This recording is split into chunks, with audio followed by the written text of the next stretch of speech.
ओम नमो भगवते वासुदेवाय। जय श्री कृष्ण। दोस्तों, सनातन धर्म में वर्ष भर आने वाली सभी एकादशियों का अपना अपना विशेष महत्व बताया गया है, परंतु इनमें से कुछ एकादशी ऐसी हैं जिन्हें अत्यंत दुर्लभ और महान फल देने वाली माना गया है।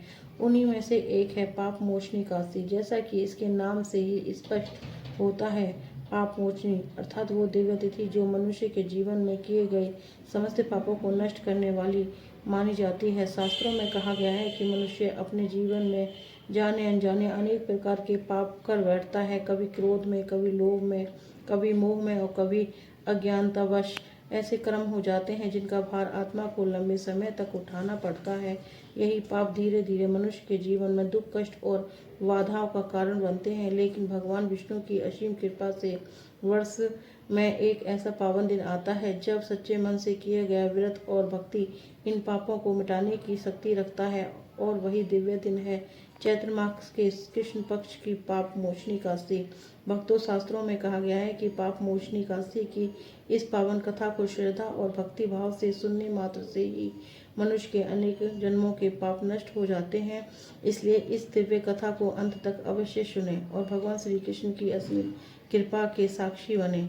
मान्यता है कि जो व्यक्ति इस दिन पूर्ण श्रद्धा और भक्ति से भगवान विष्णु का स्मरण करते हुए उपवास करता है, उसके जन्म जन्मांतर के पाप भी धीरे धीरे समाप्त होने लगते हैं और उसके जीवन में सुख, शांति और समृद्धि का मार्ग खुलने लगता है।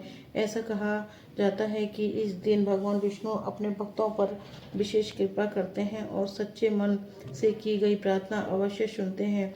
इस बार यह एकादशी और भी विशेष मानी जा रही है क्योंकि इसी दिन मीन संक्रांति का पावन संयोग भी बन रहा है। संक्रांति के दिन सूर्य देव की पूजा, तर्पण और दान का विशेष महत्व होता है।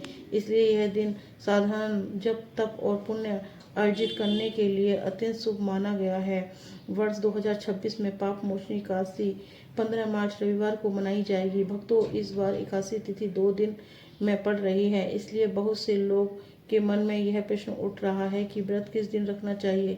शास्त्रों के अनुसार इस बार एकादशी तिथि 14 मार्च 2026 शनिवार की सुबह 8:12 से प्रारंभ होकर 15 मार्च 2026 रविवार को सुबह 9:16 तक रहेगी। परंतु 14 मार्च को एकादशी के साथ 10वीं तिथि का प्रभाव भी मिल रहा है, इसलिए इसे शुद्ध एकादशी नहीं माना जाता। इसी कारण वे वैष्णव और गृहस्थ दोनों के लिए 15 मार्च को रविवार को व्रत रखना उत्तम बताया गया है।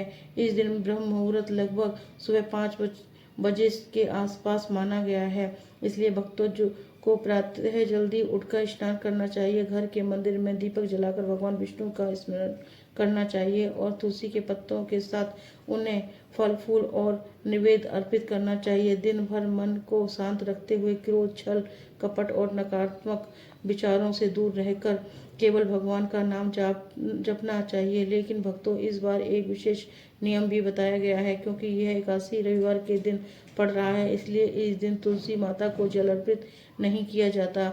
हालांकि तुलसी जी के समीप दीपक और धूप अवश्य जलाना चाहिए और भगवान विष्णु का ध्यान करना चाहिए। ऐसा करने से व्रत का फल कई गुना बढ़ जाता है। अब भक्तों, इस पवित्र एकादशी से जुड़ी एक अत्यंत रोचक और शिक्षाप्रद कथा भी पुराणों में बताई गई है। यह कथा हमें यह सिखाती है कि मनुष्य कितना भी बड़ा पाप क्यों ना कर दे, यदि वह सच्चे मन से पश्चाताप करे और भगवान की शरण में आए तो भगवान उसे क्षमा कर देते हैं। भक्तों, बहुत प्राचीन समय की बात है।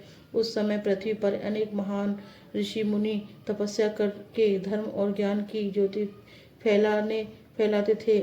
उन्हीं महान ऋषियों में से एक थे च्यवन ऋषि। वे अत्यंत तेजस्वी, विद्वान और महान तेजस्वी थे।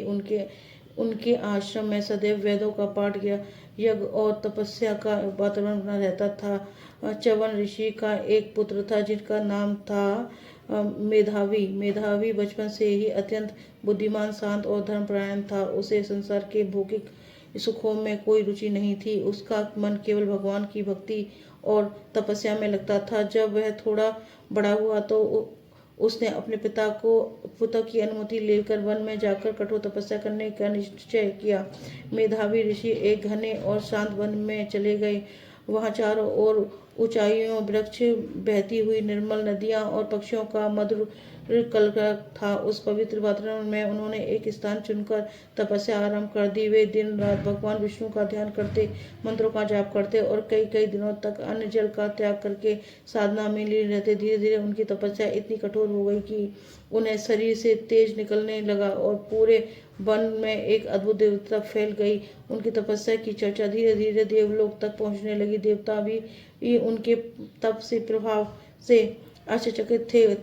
जब यह समाचार देवराज इंद्र तक पहुंचा तो वे चिंतित हो उठे। इंद्र को भय होने लगा कि यदि मेधावी ऋषि की तपस्या इसी प्रकार बढ़ती रहे तो कहीं वे अपने तप के प्रभाव से स्वर्गलोक का अधिकार ही न प्राप्त कर लें। इसलिए उन्होंने उनकी तपस्या भंग करने की योजना बनाई। उन्होंने स्वर्ग की एक अत्यंत सुंदर और मोहक अप्सरा को बुलाया जिसका नाम था मंजू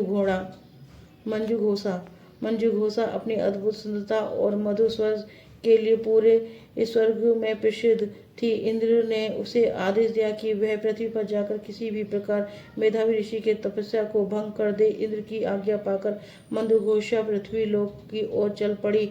वो उस गहने वन में पहुंची जहां मधुरेशा गहने ध्यान में लीन थे। चारों ओर गहरी शांति छाई हुई थी। वृक्षों के पत्ते भी मानो धीरे धीरे हिल रहे हों ताकि ऋषि की साधना में कोई विघ्न न आ जाए। उसी समय मंजू घोषा ने अपनी वीणा निकाली और मधुर स्वर में गीत गाना शुरू कर दिया। उनकी मधुर आवाज पूरे वन में गूंजने लगी। धीरे धीरे वे स्वर इतना मोहक हो गया कि मेधावी ऋषि का ध्यान भंग होने लगा और कुछ ही क्षणों में उन्होंने अपनी आंखें खोल दी और जैसे ही उनकी दृष्टि मंजू घोषा पर पड़ी उसी क्षण से उनका तपस्या की दशा बदलने लगी। जब मेधावी ऋषि ने अपनी आंखों खोली तो सामने खड़ी मंजू घोषा को अद्भुत सुंदरता को देखकर वे कुछ क्षणों के लिए स्तंभ रह गए। वे अप्सरा अपने हाथों में वीणा लिए मधुर स्वर में गा रही थी। उनके गीत की ध्वनि पूरे वन में गूंज रही थी मानो वसंत ऋतु स्वयं वहां उतर आई हो। उनके मधुर संगीत और आकर्षण रूप को मेधावी ऋषि के मन को विचलित कर दिया। धीरे धीरे उनका ध्यान भंग हो गया और उनके भीतर वैराग्य की जगह मोह उत्पन्न होने लगा। यही वह क्षण था जब उनकी वर्षों की तपस्या कमजोर पड़ने लगी थी।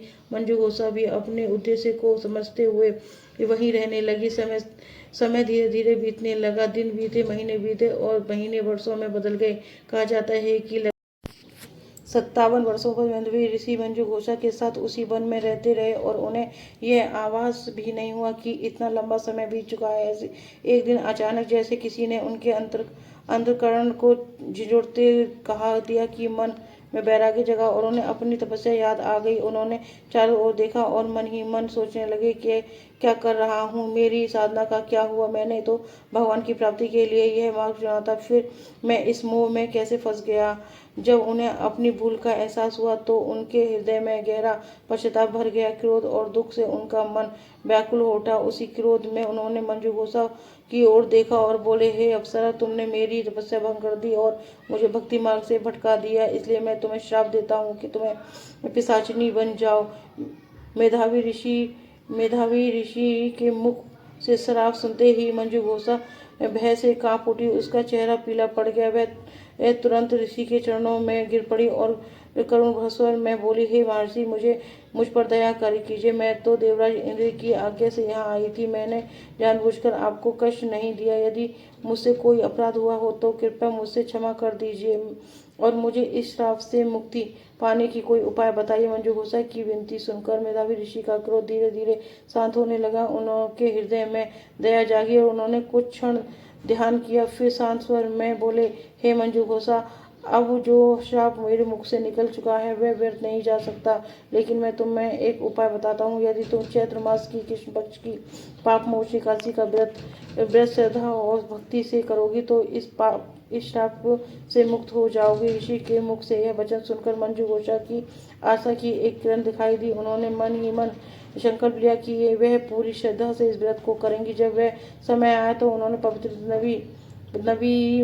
नदी में स्नान किया, भगवान विष्णु का स्मरण किया और पूर्ण भक्ति भाव से पाप मोचनी एकादशी का व्रत किया उसके दिन भर उपवास रखा, विष्णु भगवान के मंत्रों का जप किया और रात भर जागरण करते हुए प्रभु की भक्ति में लीन रही। कहा जाता है कि इस व्रत के प्रभाव से उसका प्रशासनिक रूप समाप्त हो गया और वह पुनः अपने दिव्य स्वरूप में आ गई। उसी क्षण आकाश में दिव्य प्रकाश प्रकट हुआ और देवताओं ने उसे पुण्य स्वर्ग लौटने का आशीर्वाद दिया। इस प्रकार पाप मोचन एकादशी से प्रभाव से मंजू घोषा अपने पापों से मुक्त होकर फिर से स्वर्ग लोक लौट गई।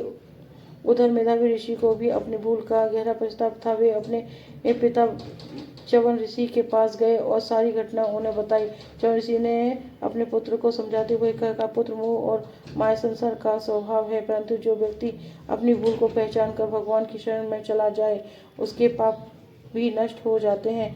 तुम भी पाप मोचनी एकादशी का व्रत करो। पिता की आज्ञा पाकर मेधावी ऋषि ने भी इस पवित्र एकादशी का व्रत किया और भगवान विष्णु की कृपा से उसके पाप भी नष्ट हो गए और वे पुनः अपनी तपस्या में लीन हो गए।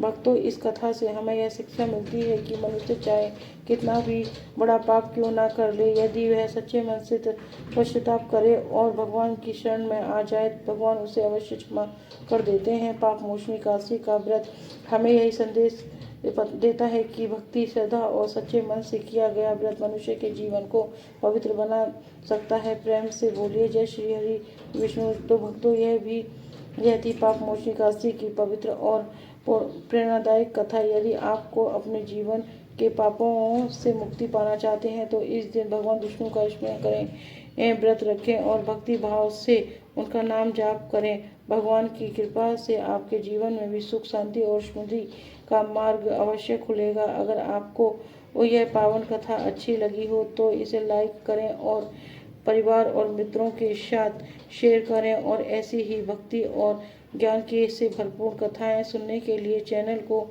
सब्सक्राइब करना ना भूलें और कमेंट में जय श्री हरि जय विष्णु लिखना ना भूलें। हरे कृष्ण कृष्ण कृष्ण हरे हरे, हरे राम राम राम हरे हरे। बोलो वृंदावन बिहारी लाल की जय, बोलो लक्ष्मीपति नारायण की जय। राधे राधे राधे राधे। स्वस्थ रहिए, अपना ख्याल